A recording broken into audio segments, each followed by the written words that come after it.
apa sih yang baik dilakukan orang tua supaya tetap menjaga hubungannya tetap baik, menjaga juga peran orang tua untuk menjaga anak juga tetap terlaksana, tapi tidak menjadi sebuah toksik dalam sebuah hubungan di keluarga. Betul. Jadi masing-masing suatu hal itu ya di dalam keluarga tentu saja ada porsinya masing-masing Mm, ya, Mas ya.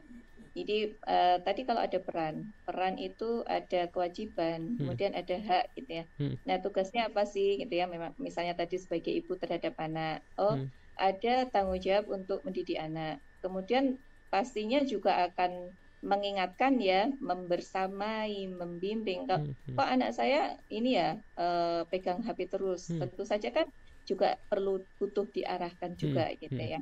Nah, biasanya yang terlalu itulah yang nantinya akan menjadi toksik Mm, atau yang low gitu ya, mm. yang tidak. Atau yang low gitu ya, Mm. yang tidak.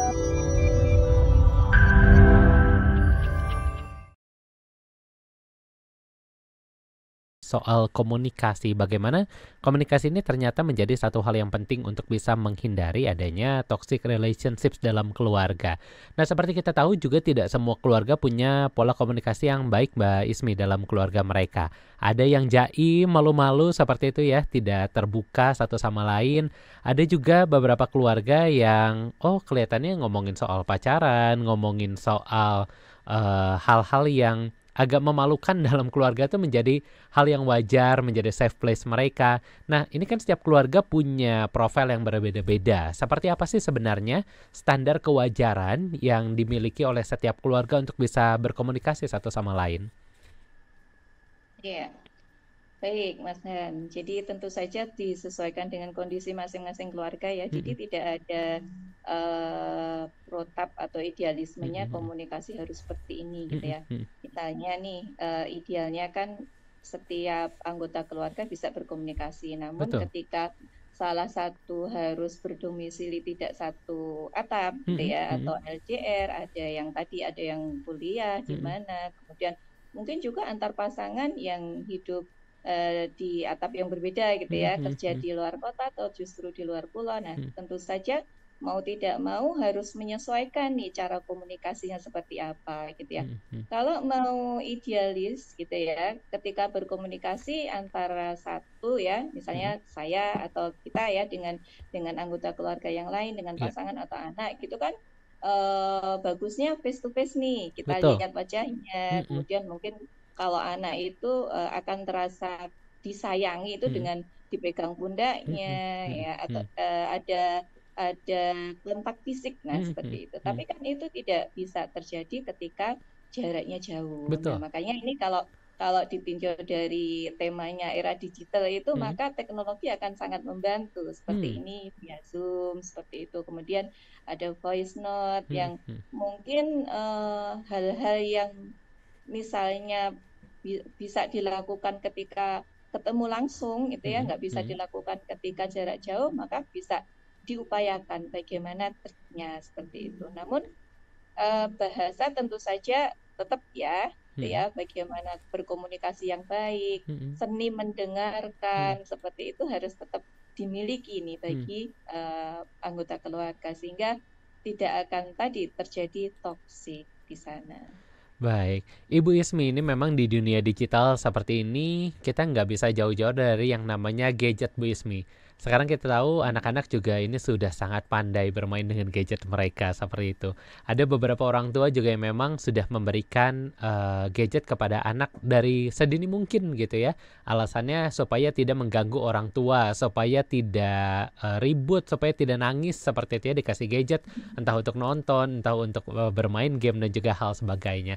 Nah, Ibu Ismi juga satu hal yang kita tahu adalah orang tua nih kadang saking khawatirnya, saking sayangnya sama anak, kadang suka ngecek gadget anak-anak mereka, ngecek sosial medianya, ngecek juga aplikasi-aplikasi chatting seperti itu.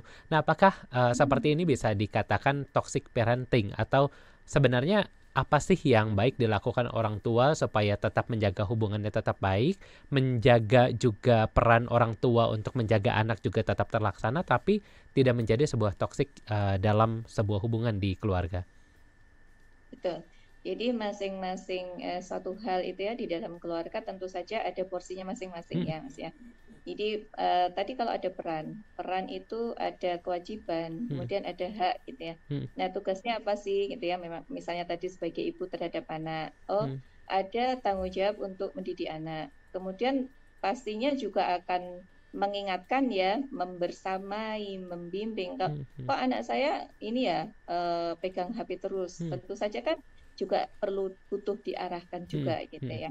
Nah, biasanya yang terlalu itulah yang nantinya akan menjadi toksik hmm, atau yang low gitu ya, hmm, yang tidak, yang jadi apa-apa dibiarkan. hmm, Jadi nantinya akan mengarah ke pola ya, hmm, pola pola asuhnya seperti apa nih hmm, harusnya gitu hmm, ya. Apakah aku harus abai saja, udah hmm, biarin hmm, aja lah nanti kalau saya ini ya saya tegur malah marah. Nah hmm, seperti itu. hmm. Itu juga dampaknya nggak bagus. Nah Oke. sesuatu yang dampaknya tidak bagus dan melukai itu jadi toksik nantinya Hmm, seperti hmm, itu. Nah, tetapi juga ketika terlalu ekstrim hmm, itu hmm, juga nggak baik juga gitu. hmm, Jadi hmm, memang harus dituntut kepekaan ya hmm, dari hmm, orang tua hmm, untuk melakukan ini ya, untuk berperan hmm, atau membersamai dari anak-anaknya gitu ya hmm, sesuai dengan perkembangan anak, sesuai dengan kecenderungan anak juga, karena hmm, anak satu dengan yang lain tidak bisa hmm. disamakan. Seperti Betul. itu. Baik, jadi Bu Yasmi ini kita semua setuju bahwa dunia digital ini seringkali punya banyak informasi sampai-sampai kadang kita juga sulit untuk bisa menyaringnya. Mana yang baik dikonsumsi oleh anak-anak, mana yang tidak.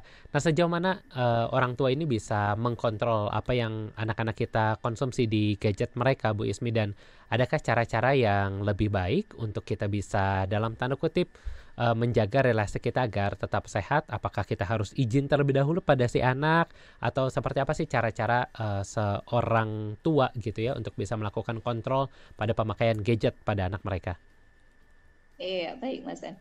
Jadi memang ini terutama untuk yang anak yang kan beda-beda ya Mas Hmm, ya. hmm, Kita hmm, hmm, menghadapi anak yang masih anak-anak hmm, atau sudah remaja atau ya, sudah dewasa hmm, gitu ya.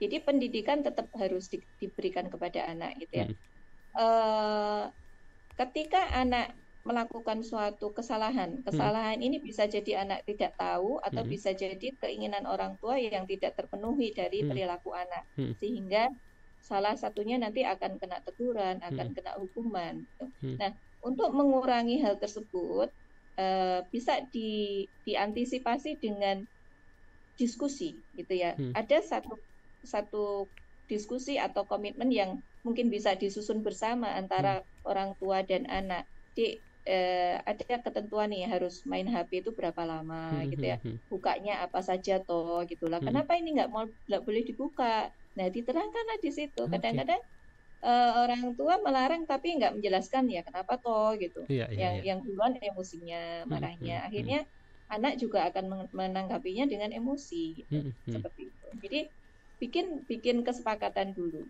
gitu. Itu untuk mengurangi terjadinya konflik.